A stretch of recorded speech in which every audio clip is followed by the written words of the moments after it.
but it moved from KZN to Gauteng. And indeed, the whole world responded to it because it became such an issue. That therefore began to put South Africa not in a good light insofar as the world is concerned. And we thought it was important that we should all meet, because it cannot be the job of the government only to deal with this matter. From the government point of view, we've put together certain departments to work on this matter, but we yesterday established a committee that is going to take matters from now, when the violent attacks have ended, but also to say, what do we do to ensure that it will never happen again?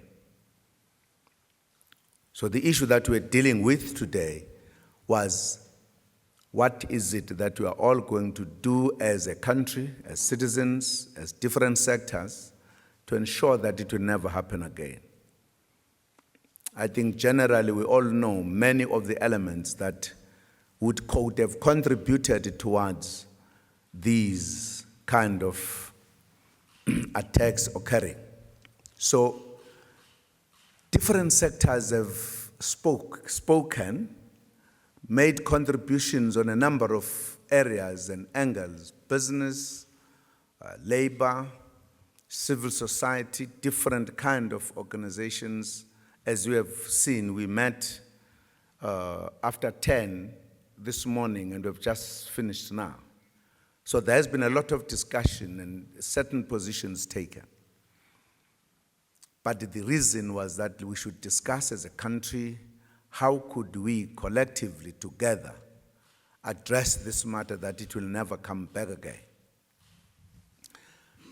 And I thought, therefore, it would be important that I allow the sectors, those that would feel they would want to say one or two words, to come here and briefly tell you what has happened, and then when we finish, maybe one or two questions, but to allow them now to be able to address you. I think there will be better place to address you on the issues, on some of the issues that we have discussed. And I will therefore, without saying who must come first, just allow them to come. After talking, go back, the other one comes, would only ask questions at the end, and the questions will be briefer. Thank you very much. I am Bishop Daniel Matebesi, the President of the National Interfaith Council of South Africa. I represent the religious sector. How can you claim to love God you don't see when you hate and kill your own brother you can see? As the religious sector for the Republic of South Africa, we are totally against xenophobia.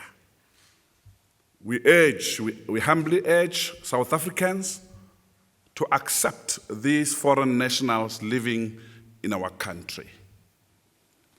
During the dark days of apartheid, during the struggle, these countries accommodated and accepted our forefathers and mothers, and they accepted them in good spirit. So as the religious leaders, we humbly request the South Africans, those who have this spirit of killing the foreign nationals, destroying their properties, we request them to stop doing what we are doing. Thank you very much.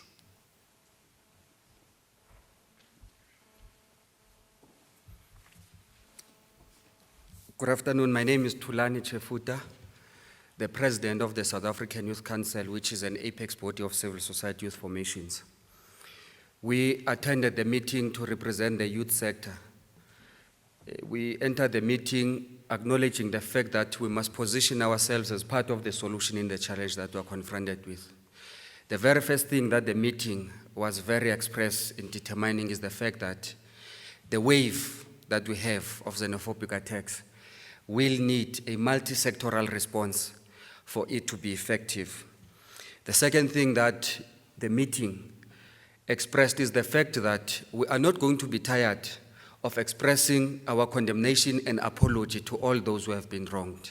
And we positioned the role of public education and awareness as very central in undertaking civic education and for good citizenship amongst young people. We further agreed that there are two most important programs that we must never miss for the youth sector.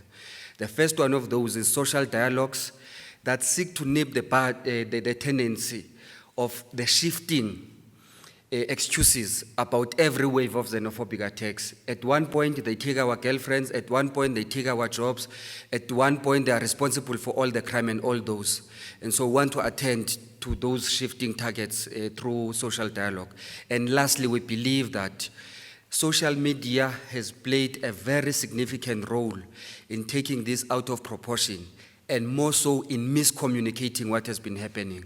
And so we're taking the fight back on social media through a hashtag that we'll be launching tomorrow with all national youth formations called Youth Action Against Xenophobia. Thank you very much.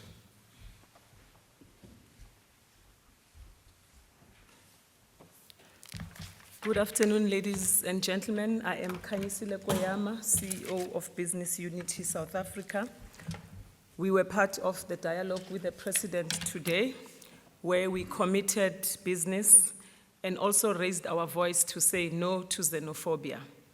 We have established a business desk that will be responsible for coordinating all business responses and initiatives towards ending xenophobia. We have recognized that business plays a very critical part in ensuring that our country is stable, as when such images and such actions are taking place, there is a dent on the economy of the country as well as investor confidence. We are therefore going to be coordinating inputs from various businesses who are based in Africa predominantly, but also globally, who have an interest in understanding what is happening on the ground. We will also be holding a press conference where we will invite members of the media, where we will detail to you a detailed action plan as to what activities and what initiatives, including social media, that we will be undertaking. We will also be holding a business colloquium within a month or so, where we are going to delve into the deep-rooted issues that eventually erupt and come out as xenophobia. There we will have a variety of businesses and other stakeholders so that we are able to come up with short-term, long-term solutions that will assist us in ensuring that such incidences are never repeated in this country. I thank you.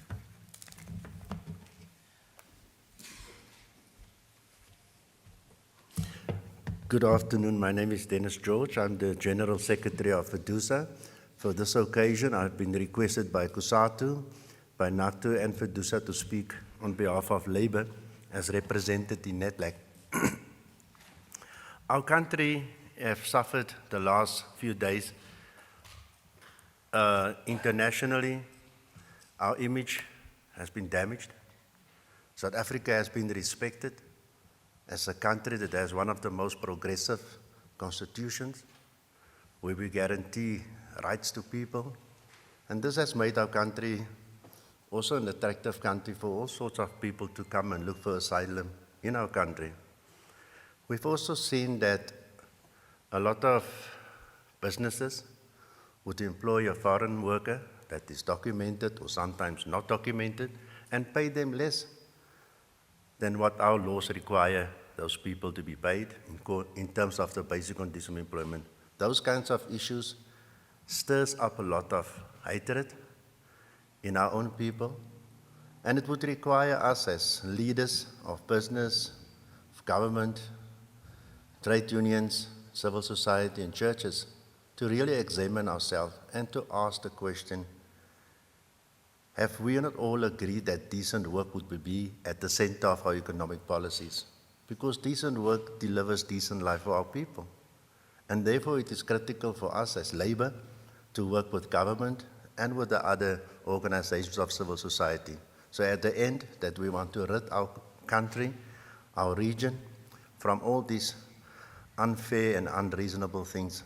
And we have committed also, as Labour, to communicate with the leaders of all the trade union presidents on the African continent, and also to take proactive steps internationally at the G20, also at the OECD, and also when we engage with our colleagues in BRICS to explain to them the complex challenges that we face, but it also the importance of promoting decent work and decent life for all our people. Thank you.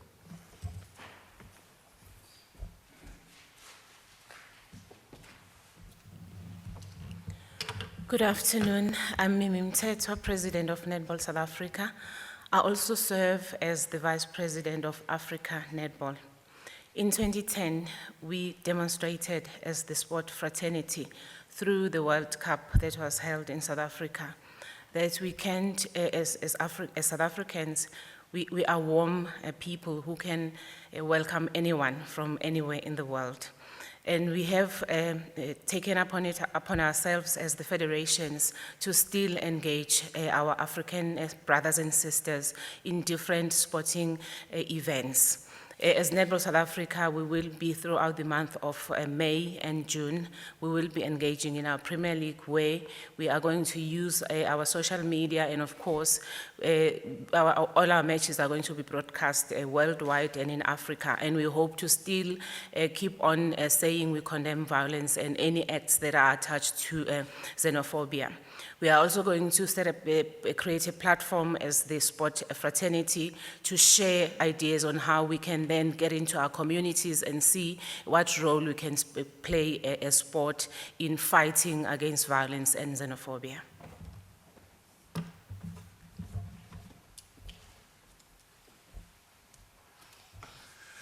Good afternoon. My name is Ndaba Ntsele. I got a slight flu, don't worry. The president said there was an act of criminality that sparked this thing. So as we said there, we said that South African were not xenophobic. As business, we have employed a lot of foreigners in this country. We do also have a lot of businesses in the continent. As such, we are not what is perceived at this point in time, because the media is saying this is xenophobic. Just want to emphasize this was an act of criminals and was countered by other criminals from an act of criminals from our country. So I just want to put it that we said we're going to solve this problem because it is an act of criminals in our country, and moving forward we'll see how we can live together with our fellow brothers and sisters, because we have lived with them during apartheid and post-apartheid. Thank you.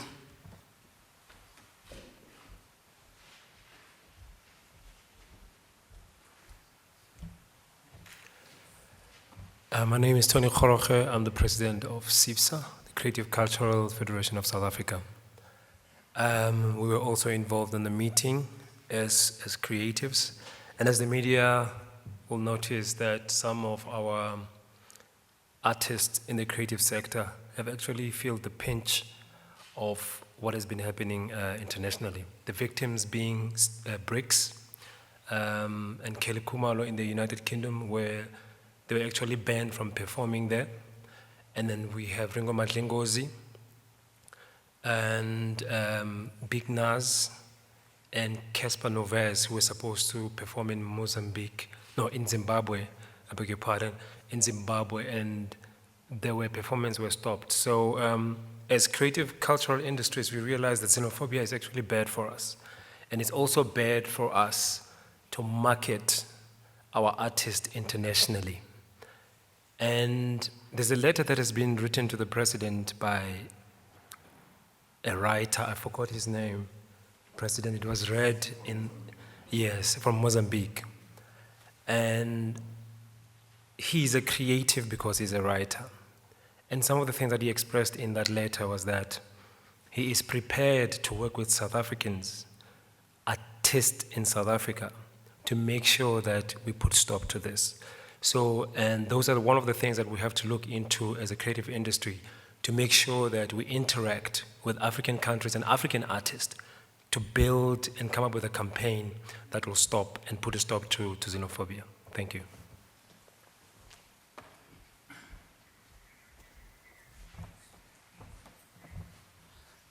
My name is Philip Taibos, the president of the South African National Taxi Council, which is SANTACO. We are very happy that today that a very responsible president and a caring president has called us as different sectors to come and veer ourselves on what is happening in the country. Mine is very short, is to make a very special call to all our taxi operators, to our taxi commuters, because the convergence of South Africans, as you have seen, more than 70% are using taxis. We are saying to all of them that we should refrain and we should make sure that this kind of attacks, xenophobia attacks, are not happening in South Africa and elsewhere in the world. And therefore, as a taxi industry, we want to say to the President, we support your endeavors to build a peaceful South Africa. Thank you.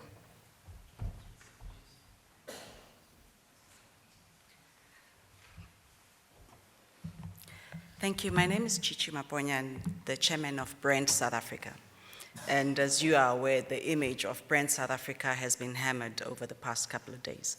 But I think part of the discussions today is to demonstrate that nation building, pride and patriotism, and branding a nation is a collective. It does not belong to one sector or one individual. It is each and every one of us's responsibility to contribute in whatever way that we can to play our part in terms of building a positive brand image. And South Africa has the largest number of embassies in South Africa, second to the United Nations, and that talks to our international diplomacy and the Ubuntu that we have. So when we are faced with a situation that we are faced with today, we rally together and we pull all the resources to make sure that we attend to the challenges. And the fundamentals, yes, as in the meeting, were identified that those will be addressed. However, let us stand together in terms of putting a strong message forward that South Africans are not xenophobic. The attacks on foreign nationals should be addressed. The fundamentals will be addressed, but as we stand together, we are saying building a nation is the collective of each and every one of us. Each and every one of us have a responsibility towards contributing positively to the brand image of the country. And I thank you.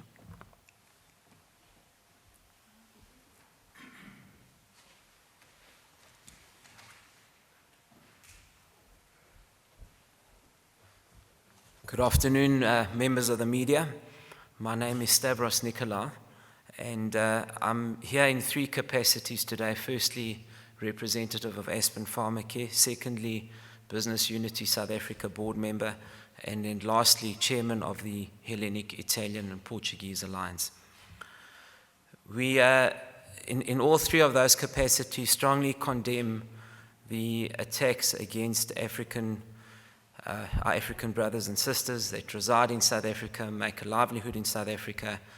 These attacks are unjustified and they are senseless in many respects.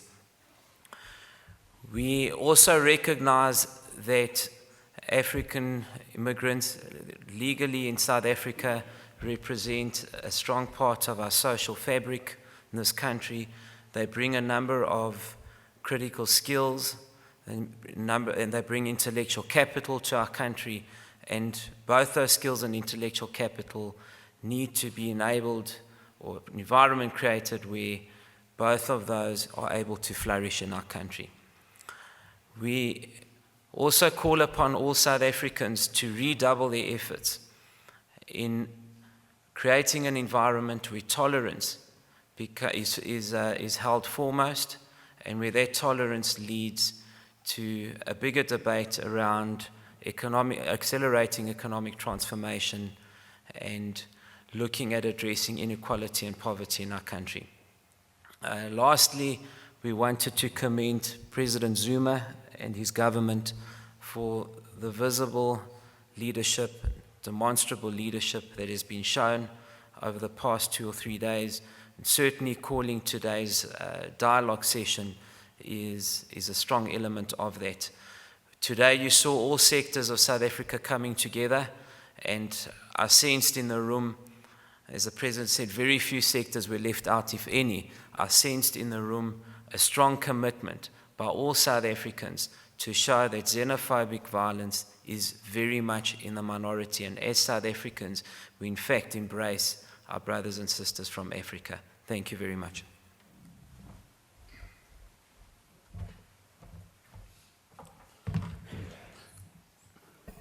Good afternoon.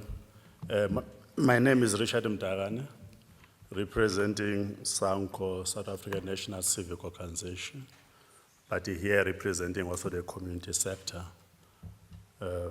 As a community sector, we want also to express our strong as possible terms in condemning the xenophobic violence in our country. We know that this has assisted the communities to work together to defeat this demon of xenophobia. We are working together with government, and we are going to support all the program of government to ensure that we stop it. We are going to engage on the civic education together with the structures and communities, and we hope that we'll be able to mobilize society as we are doing already, never to attack our foreign brothers and sisters or foreign nationals who are with us here. We are welcoming them. We hope that we are going to engage in the program of integrating them to communities. We are building structures on the ground, what we call street committees and village committees. We think that is very important in fighting against any form of violence directed to any person, but particularly foreign nationals. Thank you.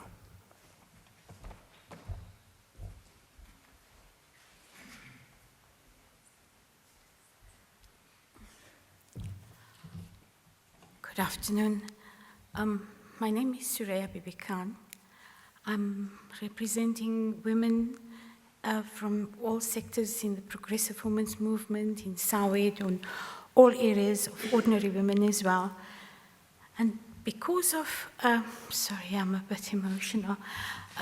Because of the process that we've engaged in as a progressive women's movement, we have had to do recordings of what we were speaking to on social media, because it is social media that has caused so much. So I'll play it. Concerned and disgusted by the turn of events in the recent days and weeks, where people are writing about being shocked about the recent xenophobic attacks in South Africa, where they are angry, where they're sad, where they're thinking that yes, finally we should come together, not on the basis of nations and tribes, because we did come together in 1994, and we proved that we could move beyond the question of race and tribe and nation and racism and sexism.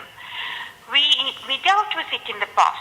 We also dealt with it in the not so long ago, when women took up, ordinary women became leaders in their own right to deal with the outbursts, and they stood up in the south of Johannesburg to engage with active citizens in the country. For active citizens have a duty to be law-abiding within a framework of justice for all, so that we define for ourselves who we are. No one defines us and says this is how we are supposed to be. For social cohesion to be engaged with in a holistic approach, irrespective of where the person comes from. In that particular neighborhood and we start engaging and seeing one another as human beings. I thank you.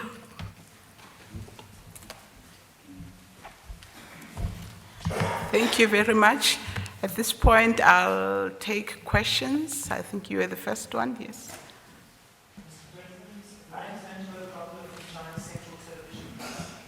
How confident are you that the approach you're taking this year or this time around is going to work compared to what happened in January and what happened in 2008? And if you could explain why you're feeling more confident. Thank you. I think the next. Yes. I'm Mohamed Mahmoud from Independent Media. Mr. President, were there specific issues raised by the stakeholders related specifically to our migration policy?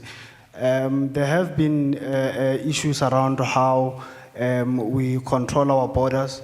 There have been issues around how we enforce laws around those who do not have the proper documentation. Were there specific issues expressed in that regard? Thank you. Thank you. The next, yeah. Mr. President, Karine du Plessis from City Press newspaper. I have two questions. The one is, the xenophobic attacks have been ongoing since, 2008 there was an outbreak, but they have been ongoing. Why the need for the action now? Why didn't we have earlier action? My second question is, we've seen the news spreading to the rest of the continent. You've had some initiatives in the AU, such as infrastructure initiatives that you were driving, peace and security initiatives. Has this affected these initiatives negatively, or do you think it will affect it negatively? Okay. I think there's someone next to Karen, and then Koli. Thank you, Kolegani Magubane from Business Day. I wanted to find out, in terms of organized business, if anyone can shed light on the issues of scab labor, which are said to be one of the causes of what we saw happen in Isipingo. And we heard Malusi Gaba, the Home Affairs Minister, allude to the fact that the company would be investigated, which caused the tensions between foreign nationals and locals in that community. If we can find out how the government plans to rein in on companies that do this, how prevalent it is in terms of being a cause of such tensions, and if organized business can speak out on if this is happening and organized business is distancing itself from it, how does it continue to perpetuate itself? Thank you. Thanks. Thank you. Claude Mgambi from ENCA. My question is directed to Business Unity South Africa, and it's slightly similar to my colleagues, but mine is specific that did you come to any kinds of resolutions on employing foreign nationals, and of course the incentive being that you pay them lower pay, given that what sparked this, as the President has said, is the issue of a certain factory deciding to dispense with local employees and taking foreign nationals. And then, Mr. President, were the foreign nationals represented in this particular forum? And if not, how do you plan to incorporate them? Thank you. Thanks. I think, Juanita, you're the last. I think it's the last question. Thank you very much, Mr. President. Penny Tans from the Mail and Guardian. Just if I could take opportunity now, in terms of deploying the army, we saw that it was deployed yesterday. Do you have a plan in terms of when will that, until when the army will be deployed in these volatile areas? That's my first question. And secondly, a lot has been said from the discussion today about condemnation and getting people involved, but how to deal with the real problems. I mean, if you could just elaborate on what the interministerial task team would do in terms of a clear mandate and what exactly and what timeframes they have in getting that work done. I'd appreciate that. Thank you. Thank you very much. Mr. President, you want to start first, or the business?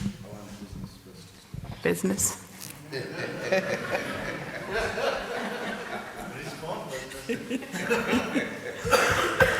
Thank you. I'll just address, I think I picked up about 3 or 4 questions that were addressed to business specifically.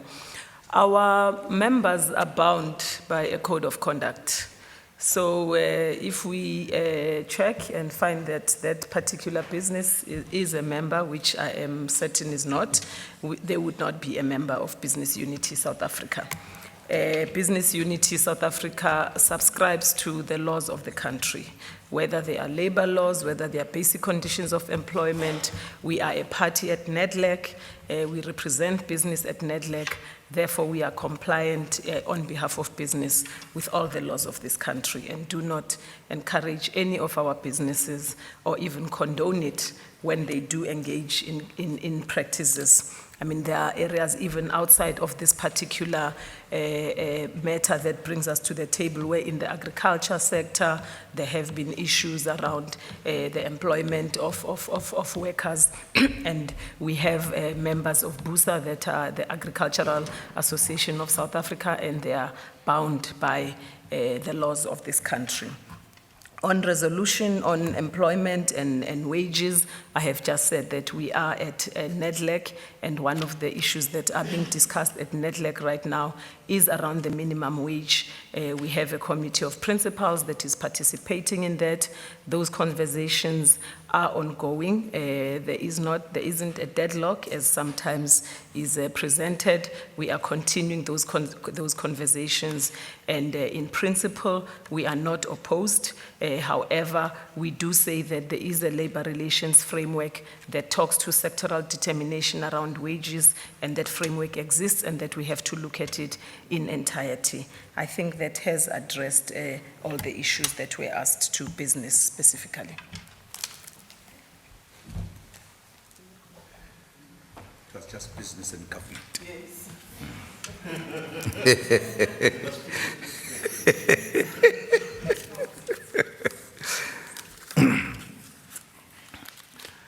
Can I ask the Labour a question?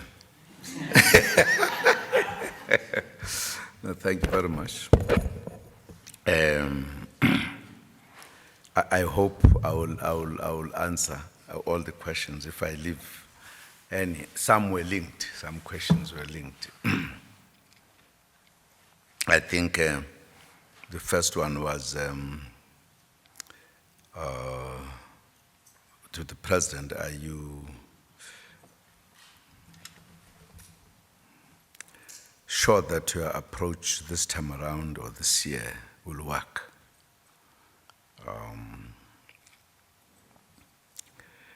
Yes, we are confident that it will work. You will, of course, be aware that when it happened in 2008, we adopted a certain approach. We had interactions, we talked to everyone, we talked to communities, as well as the foreign nationals. We talked to the UNHCR, the United Nations that deals with refugees. We did what we thought was enough at the time. And of course, it was controlled and it disappeared. Now, we had all the reasons to think that, well, it has been done. The task has been done. After a number of years, it erupted in January this year in Soweto. I think we began to feel that this is a problem that could recur, and the people who were working on the one in January had actually produced a report from the government side, and there is an ongoing work on that one, still ongoing. I will leave the question there, come back to it to link it up with the other question that follows. Yes, issues about the control of the borders were talked about, together with our immigration laws, we have immigration laws in South Africa that are quite unique in a sense. And I was recalling in a meeting that I had in 2008 with the representative of the United Nations, who said that our laws were very advanced because our way we were handling foreigners or refugees were not creating camps, we're integrating them among our society. And they were very appreciative of that because it meant that we are not making foreigners to feel isolated from our own citizens. They are part of our citizens, and I think up to now they are. And they've been living side by side with absolutely no problem. They are not just in the cities and small towns, they are even in the villages in the country. It's not done in other countries. Generally, refugee camps are created. So those are the kind of policies. In the discussion, we're saying perhaps we might have to look, after all of this, look at our laws, how we could regulate and deal with these matters. So the matter, yes, was raised. The other question was, why the need for action now? Why not earlier? I think it's a question I would link with the first one. As I said, I'm leaving the first one half answered. There were actions, as I've said, there were different type of actions. As I said, in 2008, there was a lot of interaction with the communities, with the foreign nationals. We could pick up the issues that were raised then. One of the issues, for an example, that was felt had caused a problem, particularly where I had a number of meetings in Pretoria and Mamelodi. It was clear that criminal elements were involved and people who wanted to loot the tech shops of the foreigners were responsible for this, so that whilst they would be being driven away, they would be taking their properties or their goods, so to speak.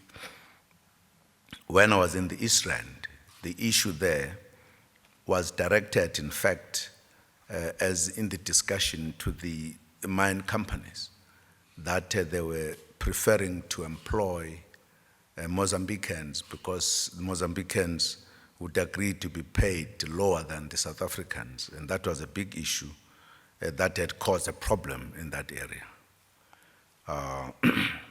But of course, things were discussed by different stakeholders, and I think we're able to deal with the matter. The one in January this year, as I said, people have been dealing with the matters. There had been actions. For an example, the Minister of Small Development Businesses has been very much involved. There is a report that has been written. They are still meeting to discuss the issues, how to address those matters. So there has been action taken. It's not that during the other two occasions there was no action. This time around, or before, this time around, well, let me answer this one first before completing that one. Were there foreigners involved in this meeting? No, they were not there. The foreigners were not there. We have organized a meeting to deal with foreigners. They do have their organizations that represents them. So we'll be meeting with them on Friday. Yes, Friday. We'll be then discussing with them as well, because we would want all of us to be able to take actions.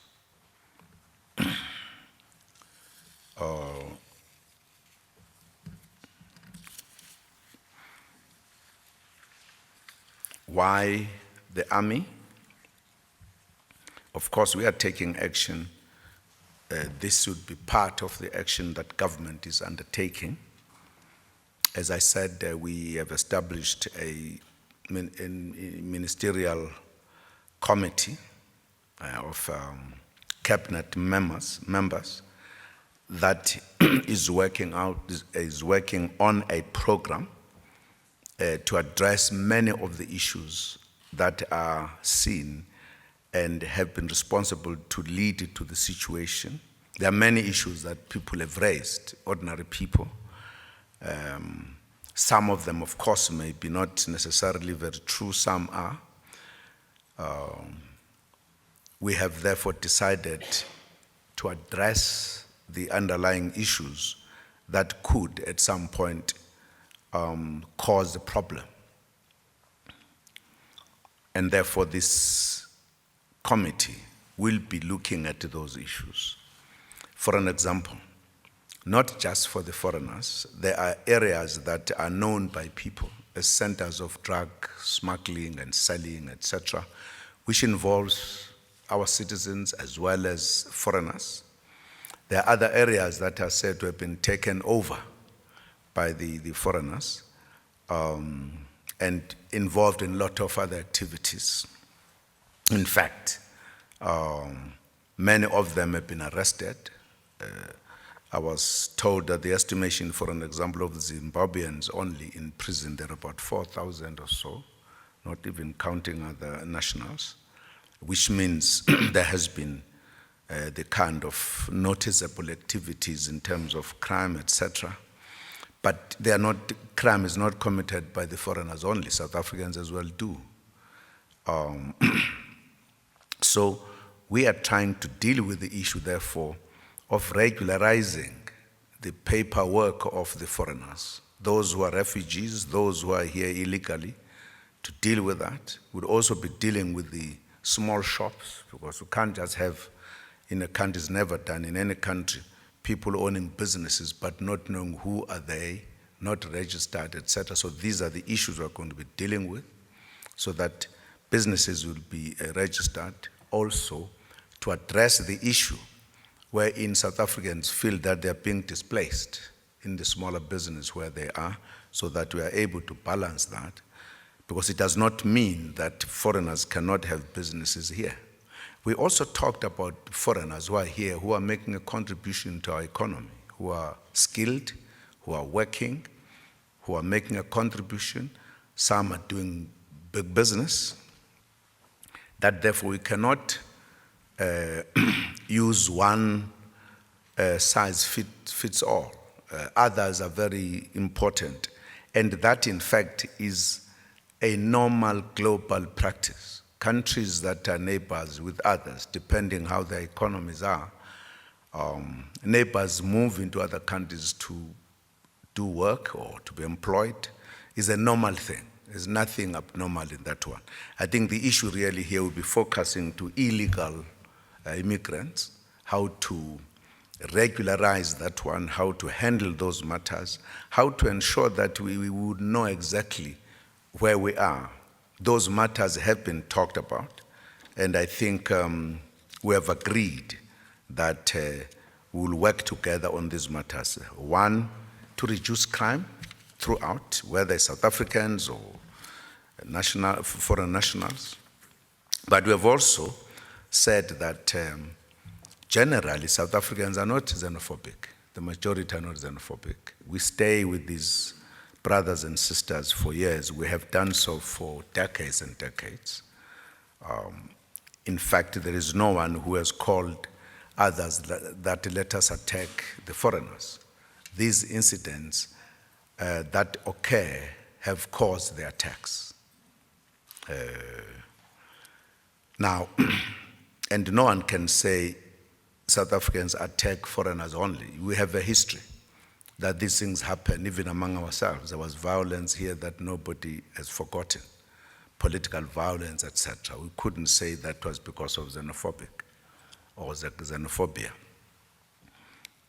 At some point, I was giving an example, just explaining to somebody who has done research, to say that that research is not accurate.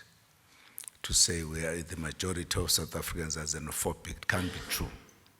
We are not. And I was saying, you can't interpret when people are fighting from that simple logic. For an example, in Johannesburg, you know, at times, the entire Soweto was fighting the hostels, where the majority are Zulus.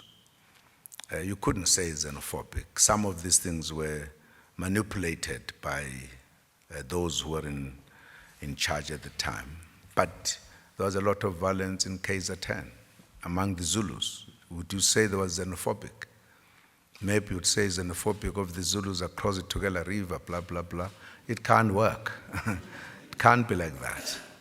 I don't think we should use the simple word because it is easy to use excessively, because it gives a wrong impression that South Africans are xenophobic. We are not. There are a minority who are, and we deal with that. It is just like the incident in Alexander, which was purely criminal.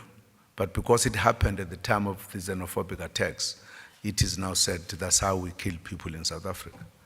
So it's important that in our articulation of this, we are careful. We tell the truth, we try to investigate so that we can report appropriately. So we are confident that today, as we met with the sectors, we have taken one important decision, that all the discussions we had should not just end up there. We have agreed to establish a task team, a small team, that is going to put together all the contributions and the proposals and suggestions. Out of it, work out a program that will be implemented by all of us, collectively, and sectors, as it were. Business, for an example, has a very elaborate program that they articulated.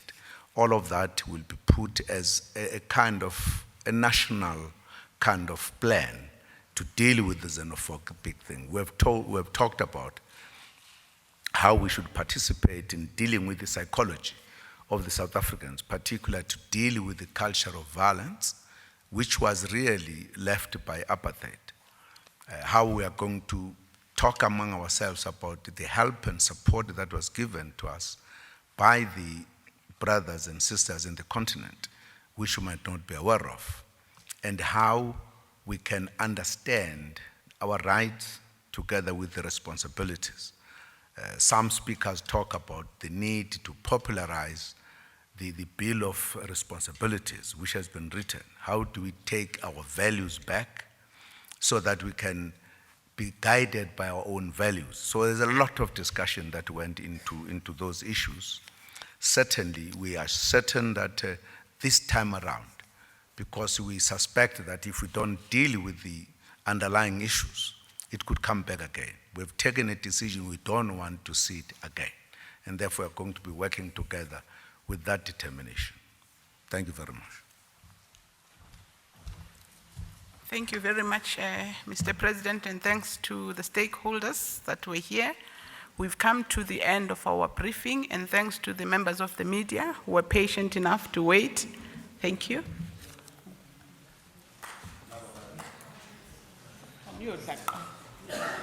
Eat.